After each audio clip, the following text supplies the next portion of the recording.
जो आपको पसंद हो, जो आपको अच्छा लगे। एक बार हुनर नाम का एक आम आदमी रहता था जिसने अपनी मेहनत से बहुत सारा धन इकट्ठा किया था।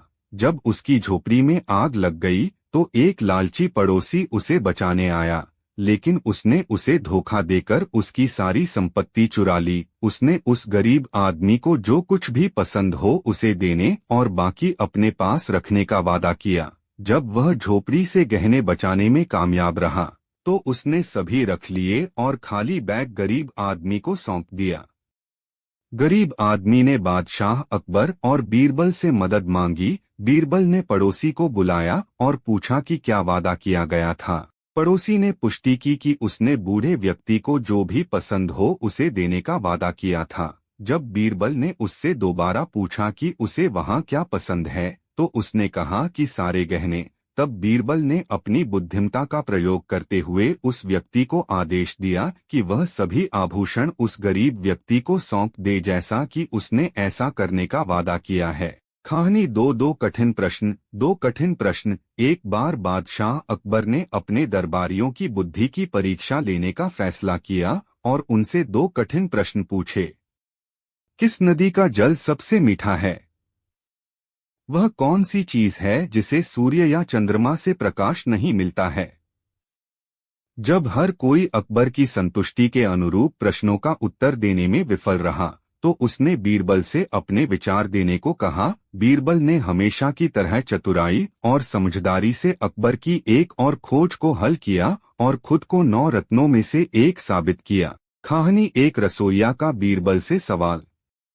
बादशाह अकबर के दरबार में एक खाना बनाने वाला रसोइया रहता था। वह रसोइया बीरबल को पसंद नहीं करता था। वह बादशाह अकबर के मुंह से बीरबल के तारीफ को सुनकर बहुत ज्यादा गुस्सा करता था। एक दिन जब बादशाह भोजन कर रहे थे तो उस रसोइया ने अकबर ने कहा, बादशाह मैं दरबार में बीरबल से कुछ सवाल पूछना चाहता हूँ। तभी ही मैं बीरबल को बुद्धिमान मान सकता हूँ। इस पर अकबर तैयार हो गए। दरबार लगा। दरबार से सभी लोगों हाजिर हुए। दरबार में रसोइया भी आया और बोला, मैं बीरबल को बुद्धिमान तब ही मानूंगा जब बीरबल मेरे 2 सवाल का जवाब सही दे पाएंगे। अकबर ने कहा, अपने सवाल बीरबल से पूछो। रसोइया ने सवाल पूछना शुरू किया। 1. इस जमीन का केंद्र कहाँ है? 2. आकाश में कितने तारे मौजूद हैं? यह प्रश्न को सुनकर बीरबल मन ही मन हंस दिए। फिर बीरबल ने सवालों का जवाब देना शुरू किया। इस जमीन का केंद्र मेरे पैर के पास है। अगर तुम्हें यकीन न हो तो इस धरती को नाप कर देख लो। अगर यह केंद्र न हुआ तो फिर तुम मुझसे बात करना। तुम्हारे दूसरे सवाल का जवाब है कि जितना तुम्हारे सर में बाल है उतना ही आकाश में तारे हैं। फिर भी तुम्हें यकीन न हो तो पहले अपने सर के बाल को गिन लो, फिर आकाश में मौजूद तारे को गिन लो। एक भी कम ज्यादा नहीं हो सकता है। अपने सवालों का इस प्रकार ने जवाब सुनकर रसोइया कुछ न बोल सका। रसोइया ने अपनी गलती को मान लिया और फिर कभी बीरबल के सामने कोई सवाल करने के बारे में नहीं सोचा। कहानी 2 जनता के खुशी का कारण। जनता के खुशी का कारण। जनता के खुशी का कारण। एक दिन बादशाह अकबर अपने दरबार में बैठे हुए थे। बादशाह अकबर ने बीरबल ने कहा, हमारे राज्य की जनता कितनी खुश है। जनता की खुशी का कारण सबसे ज्यादा हमारे राज्य के ईमानदार व्यक्ति है। अगर राज्य में ईमानदार व्यक्ति न होते हैं हर एक स्थान पर इतनी खुशी न होती है। इस पर बीरबल ने जवाब दिया, बादशाह, जनता की खुशी का कारण ईमानदार व्यक्ति नहीं है बल्कि दंड मुख्य कारण है। बादशाह अकबर ने कहा, वह कैसे? इसको मैं नहीं मान सकता हूँ। बीरबल ने कहा, बादशाह यही सत्य है। फिर बादशाह अकबर ने कहा, क्या तुम ऐसे साबित कर सकते हो? बीरबल साबित करने के लिए तैयार हो गए। बीरबल ने बादशाह अकबर से राज्य में घोषणा करवाने को कहा। उस घोषणा में कहा जाए कि राज्य के हर एक व्यक्ति को रात के समय पीपल के पास वाले कुएं में 1 लोटा दूध डालना है। बादशाह अकबर ने ऐसा ही किया। पूरे राज्य में इसकी घोषणा करवा दी। रात के समय राज्य के सभी लोग अपने अपने हाथ में लोटा लिए कुएं के पास आते हैं और कुएं में दूध को डालकर चले जाते हैं। सुबह हुए और जब बादशाह अकबर और बीरबल कुएं पास गए तो उन्हें उस कुएं में बस पानी ही पानी नजर आया। कुएं बस पानी को देख बादशाह अकबर ने बीरबल ने कहा, जनता ने तो कुएं में दूध डाला था, लेकिन इस कुएं में तो बस पानी ही पानी है। इस पर बीरबल ने कहा, बादशाह, वास्तव में किसी ने भी इस कुएं में दूध को नहीं डाला। सभी को लगा कि सभी तो कुएं में दूध ही डालेंगे, अगर मैं इस कुएं में पानी को डाल दूंगा तो क्या हो जाएगा। बादशाह अकबर को समझ आ गया कि अपने देश को खुश रखने और सुरक्षित रखने के लिए नियम कानून बनाने चाहिए और गलती होने पर दंड भी देना चाहिए, थोड़ा और बहुत। एक दिन बीरबल अपनी छोटी बेटी को साथ लेकर दरबार में गया। पहले बादशाह ने बेटी को बहुत प्यार दुलार किया। जब वह खुश होकर बादशाह से कुछ बातें करने लगी तो बादशाह ने पूछा, क्यों बेटी, क्या तुम बातें करना जानती हो? तब उस लड़की ने जवाब दिया, थोड़ा और बहुत। बादशाह ने पूछा, इस थोड़ा और बहुत का क्या मतलब है? लड़की बोली, सरकार, इसका मतलब यह है कि बड़ों से थोड़ा बोलना जानती हूँ और छोटों से बहुत। उस लड़की की ऐसी बुद्धिमत्तापूर्ण बातें सुनकर बादशाह को बड़ी प्रसन्नता हुई और बीरबल के घराने की स्वाभाविक हाजिर जवाबी पर ईश्वर को कोटि कोटि धन्यवाद दिया। बीरबल ने कैसे पहचाना राजा को? एक दिन बादशाह ने बीरबल को अन्य राज्य में राजदूत के रूप में भेजा। उस राज्य के राजा ने भी बीरबल की बुद्धिमानी और चतुराई के कई किस्से सुन रखे थे और वो भी चाहता था कि क्यों न मैं भी बीरबल की बुद्धिमत्ता और चतुराई को देखूं। ऐसा सोच राजा ने बीरबल की परीक्षा लेने की सोची। राजा ने अपने सभी मंत्रियों को उनके जैसे राजा के कपड़े पहनाए और सभी एक साथ कतार में बैठ गए। जब बीरबल ने राजदरबार में प्रवेश किया तो वह सभी को एक जैसे कपड़े पहने और एक ही तरह के सिंहासन पर बैठा देखकर चकित रह गए।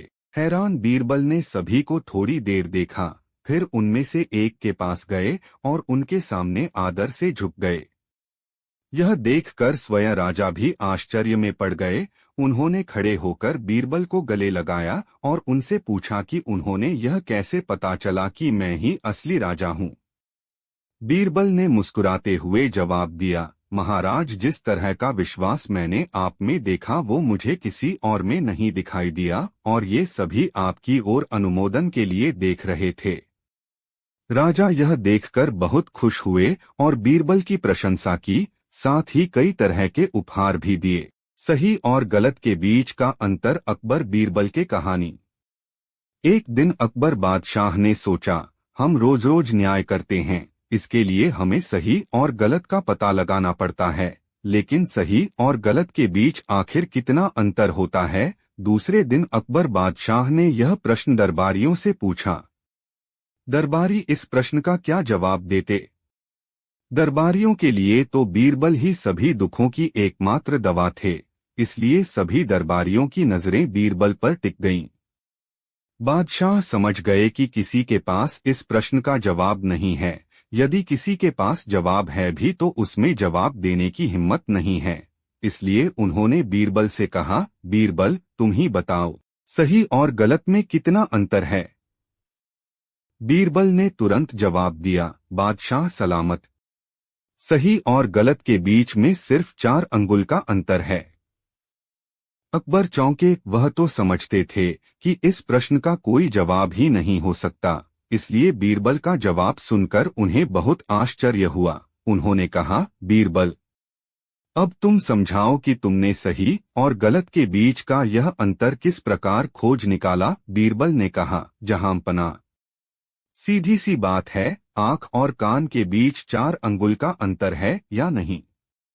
अकबर ने कहा, हाँ है, लेकिन मेरे प्रश्न से इसका क्या संबंध है? बीरबल ने कहा, आपके प्रश्न से इसका संबंध है, जहांपना। आप जिसे अपनी आंखों से देखते हैं वही सही है, जिसे आप अपने कानों से सुनते हैं वह गलत भी हो सकता है। कानों से सुनी हुई बात हमेशा सच नहीं होती, इसलिए सही और गलत के बीच 4 अंगुल का ही अंतर माना जाएगा। यह सुनकर बादशाह चकित होकर बोले, वाह बीरबल वाह, तुम्हारी बुद्धि और चतुराई बेजोड़ है। अकबर बीरबल की कहानी गलत आदत। एक बार अकबर गहन सोच में थे, ऐसा लग रहा था परेशान हैं। तब एक दरबारी ने उनसे उनकी परेशानी का कारण पूछा। तब अकबर ने बताया उनके बेटे सलीम को अंगूठा चूसने की एक गंभीर गलत आदत पड़ गई है। जैसे जैसे वे बड़े होते जा रहे हैं, इस आदत की वजह से हम सभी परेशान हैं, लेकिन शहजादे जिद्दी हैं और किसी की नहीं सुनते। तब उस दरबारी ने अकबर को एक संत के विषय में बताया। उसने कहा कि एक संत हैं, कहते हैं कि उनसे जो एक बार बात कर लेता है वो उनकी हर बात सुनता है और अपनी सारी बुराई त्याग देता है। उसकी बातें सुन अकबर को अपनी परेशानी का हल उस संत में दिखाई दिया और अकबर ने उस संत को दरबार में लाने का आदेश दे दिया। कुछ समय बाद संत को दरबार में बुलाया गया, उनका आदर सत्कार किया गया। तब संत ने लाने का कारण पूछा। अकबर ने उन्हें सलीम की अंगूठा चूसने की आदत के बारे में बताया और कुछ उपाय करने कहा। अकबर और सभी दरबारी टकटकी लगाए संत को देखने लगे कि वो क्या उपाय करता है। लेकिन संत कुछ देर सोचने के बाद बोला उसे 1 हफ्ते का समय चाहिए, और ऐसा कहकर वो बिना सलीम से मिले चला गया। उस समय दरबार में महान बीरबल भी मौजूद थे। 1 हफ्ते बाद संत आया और उसने सबसे पहले सलीम को बुलाया और उससे बहुत देर बातें की और उन्हें खेल खेल में यह सिखाया कि अंगूठा चूसना सेहत के लिए हानिकारक है, इसलिए उन्हें ऐसा नहीं करना चाहिए। और सलीम को बात समझ आ गई और उन्होंने सबके बीच कभी अंगूठा न चूसने की कसम खाई। संत ने जो बातें सलीम को समझाई वो सभी आम बातें थी। वो चाहता तो यह बात उसी दिन दरबार में कह सकता है, लेकिन उसने हफ्ते का समय लिया। यह बात अकबर और दरबारियों को हजम नहीं हुई और उन्होंने इसे दरबार की तौहीन माना और अकबर से संत को सजा देने की मांग कर डाली। अकबर भी दरबारियों की बात से सहमत थे और उन्होंने भी सजा देना तय किया। लेकिन जैसे कि वे हर फैसले के पहले बीरबल का मशवरा लेते थे, उन्होंने इस बार भी बीरबल की तरफ देखा और पूछा कि आज तुम इतने खामोश क्यों हो? क्या तुम्हें नहीं लगता इस संत को सजा मिलनी चाहिए? तब बीरबल अपने अंदाज में खड़ा होता है, दरबार के बीच जाकर कहता है कि जहां पनाह में बिल्कुल उल्टा सोच रहा हूं, इसलिए खामोश हूं। सभा में हल्ला मचने लगता है, सभी को आश्चर्य है कि उल्टा मतलब क्या। तब बीरबल कहता है, मेरे हिसाब से ये संत महान हैं, हमें इनसे सीख लेनी चाहिए और गुरु मानकर इनका आशीर्वाद लेना चाहिए और इनके साथ हुई गुस्ताखी की माफी भी मांगनी चाहिए। यह सुनकर सभी को गुस्सा आ जाता है और दरबार में कोहराम मच जाता है। तब अकबर गुस्से में बीरबल से कहता है, गुस्ताख बीरबल, तुम हम सभी की तौहीन कर रहे हो कि हम इस संत से माफी मांगे। तब बीरबल कहता है, जहां पनाह गुस्ताख की नाफरमानी को माफ करे, लेकिन मेरे मुताबिक यही न्यायसंगत है। अकबर कहता है, बीरबल अपनी बात को साबित करो। तब बीरबल बताता है, जिस दिन संत पहली बार दरबार आए थे और आप उनसे शहजादे की बात कर रहे थे, तब इनके हाथों में चुने की एक डिबिया थी, जिससे निरंतर चुना निकालकर वे खा रहे थे। लेकिन आज उनके हाथ में कोई डिबिया नहीं है, क्योंकि जब आप उनसे शहजादे की गलत आदत की बता कर रहे थे, तब ही उन्हें अपनी गलत आदत का एहसास हुआ और उन्होंने 1 हफ्ते का समय खुद को सुधारने के लिए मांगा और अपने आप को सुधारकर उन्होंने आज सलीम को ज्ञान दिया। ऐसे लोग बहुत कम होते हैं जो पहले खुद की कमी को देखे और उसे सुधारे, इसलिए मेरे हिसाब से ये एक महान संत हैं। सभी को बात समझ आती है और सभी संत से माफी मांग उनसे आशीर्वाद लेते हैं। इस कहानी से क्या शिक्षा मिलती है? दोस्तों, कहानी से हमें 2 शिक्षा मिलती हैं। पहली, किसी को ज्ञान देने अथवा सीख देने से पहले अपने अंतर्करण में अवश्य झांके कि क्या आप खुद उस ज्ञान के दायरे में जीवन जीते हैं, क्या आप में वे सभी गुण हैं जिसका ज्ञान आप दूसरों को दे रहे हैं। अगर नहीं है तो पहले खुद को सुधारे फिर दूसरों को ज्ञान दे, और अगर आप खुद सुधर नहीं सकते तो दूसरों को ज्ञान देने का आपका कोई हक नहीं बनता। दूसरी शिक्षा यह मिलती है कि दरबार में बिना विचार किए सभी संत को दोषी कहने लगते हैं। हमेशा जो दिखाई देता है सत्य नहीं होता। हर करनी के पीछे कोई न कोई कारण होता है, इसलिए एकदम से नकारात्मक भाव नहीं लाना चाहिए।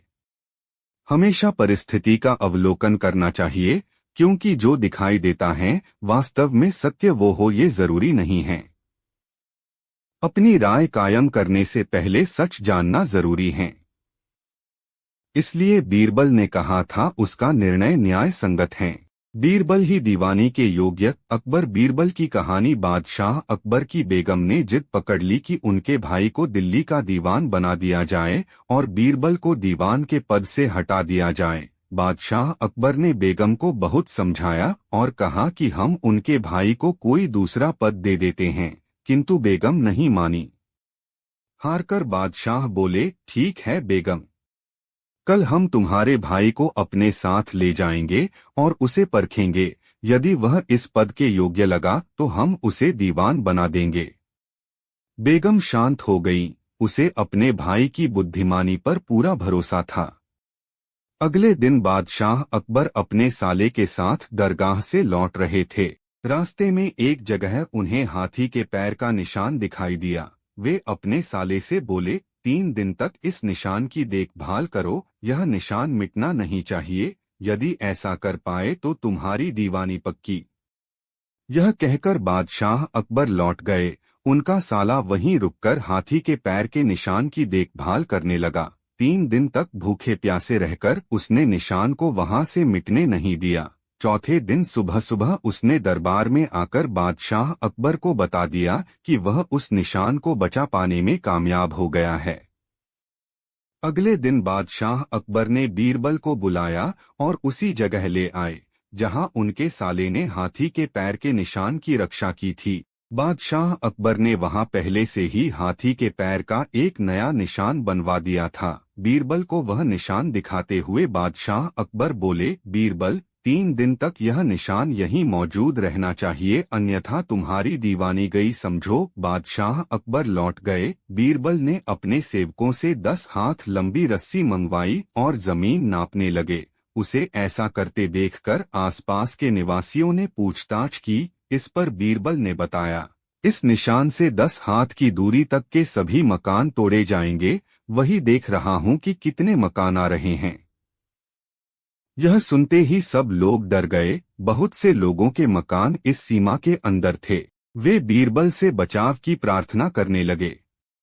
बीरबल ने उन सभी लोगों से 500 से 1000 रुपए तक वसूले। इस तरह उसने 1 लाख रुपए एकत्र किए और कहा, अब तुम लोगों के मकान बच जाएंगे, किंतु यह हाथी के पैर का निशान यहाँ पर 3 दिन तक मौजूद रहना चाहिए, अन्यथा तुम्हारे रुपए भी जाएंगे और मकान भी नहीं बचेंगे। सभी लोगों ने बीरबल को विश्वास दिलाया कि वे इस निशान को 3 दिन तक मिटने नहीं देंगे। बीरबल को भी विश्वास था कि वे लोग जरूर इस निशान की रक्षा करेंगे। बीरबल अपने घर लौट आए और 3 दिन तक आराम किया। इसके बाद दरबार में जाकर 1 लाख रुपए शाही खजाने में जमा करवाकर उसकी रसीद प्राप्त की। फिर वह बादशाह से मिलने दरबार की चोर चल दिए। दरबार में पहुंचकर बीरबल ने बादशाह अकबर को सलाम किया। फिर कहा, हुजूर, हाथी के पैर के निशान अब भी वहां मौजूद हैं और यह उसकी रक्षा के लिए मिले 1 लाख रुपए की रसीद है। बादशाह अकबर हैरान हो गए। जब उन्हें सारी बात मालूम पड़ी तो उन्होंने अपने साले को दरबार में बुलाया और कहा, तुमने हाथी के पैर के निशान की 3 दिन तक भूखे प्यासे रहकर रक्षा की और मिला कुछ भी नहीं। उधर बीरबल को जब यही आदेश दिया तो उन्होंने बड़ी सफाई से खुद वहां उपस्थित न रहकर उस निशान की रक्षा की तथा शाही खजाने के लिए 1 लाख रुपए भी इकट्ठे कर लिए। अब तुम ही बताओ, दिल्ली का दीवान बनने योग्य कौन है? बादशाह का साला शर्म से पानी पानी हो गया। वह चुपचाप सिर झुकाकर दरबार से चला गया। धार्मिक ग्रंथ। एक दिन बादशाह अकबर ने बीरबल से पूछा, तुम्हारे धर्म ग्रंथों में यह लिखा है कि हाथी की गुहार सुनकर श्री कृष्ण जी पैदल दौड़े थे। न तो उन्होंने किसी सेवक को ही साथ लिया, न ही किसी सवारी पर ही गए। इसकी वजह समझ में नहीं आती, क्या उनके सेवक नहीं थे? बीरबल बोले, इसका उत्तर आपको समय आने पर ही दिया जा सकेगा जहांपना। कुछ दिन बीतने पर एक दिन बीरबल ने एक नौकर को, जो शहजादे को इधर उधर टहलाता था, एक मोम की बनी मूर्ति दी जिसकी शक्ल बादशाह के पोते से मिलती थी। मूर्ति अच्छी तरह गहने कपड़ों से सुसज्जित होने के कारण दूर से दिखने में बिल्कुल शहजादा मालूम होती थी। बीरबल ने नौकर को अच्छी तरह समझा दिया कि उसे क्या करना है। जिस तरह तुम रोज बादशाह के पोते को लेकर उनके सम्मुख जाते हो, ठीक उसी तरह आज मूर्ति को लेकर जाना और बाद में जलाशय के पास फिसल जाने के बहाना कर गिर पड़ना। तुम सावधानी से जमीन पर गिरना, लेकिन मूर्ति पानी में अवश्य गिरनी चाहिए। यदि तुम्हें इस कार्य में सफलता मिली तो तुम्हें इनाम दिया जाएगा। एक दिन बादशाह बाग में बैठे थे, वहीं एक जलाशयस्थ नौकर शहजादे को खिला रहा था कि अचानक उसका पाँव फिसला और उसके हाथ से शहजादा छूटकर पानी में जा गिरा। बादशाह यह देखकर बुरी तरह घबरा गए और जलाशय की तरफ लपके। कुछ देर बाद मोम की मूर्ति को लिए पानी से बाहर निकले।